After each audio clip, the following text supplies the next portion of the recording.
Welcome to Chillin' 101. We hope this video helps. You start by confirming prerequisites.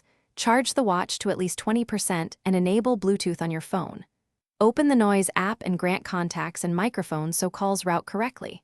Once done, choose Pair New Device, select your watch model, and tap the BT calling option to initiate pairing. You do this now because the watch needs active permissions to sync call logs and caller ID.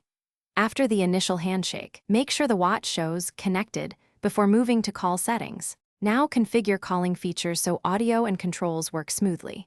You enable call notifications, and if you want hands-free use, toggle auto answer for short durations. Next, set microphone and speaker volume on both phone and watch, then test with a quick 10 to 20 second call to confirm clarity. Make sure contacts are synced so incoming calls display ID on the watch. Once done, you'll see recent calls in the app. If audio is low, adjust volume and retest immediately. Finish by verifying firmware is up to date and then confirm stable connection during a longer call. If call quality drops, move the phone closer, within about 10 meters, and avoid metal or crowded Wi-Fi channels because interference causes packet loss. If problems persist, unpair in the Noise app and the phone's Bluetooth, then repair cleanly. This clears misconfigured profiles. One key troubleshooting tip: update both the watch firmware and the Noise app before repairing, since mismatched versions often break BT.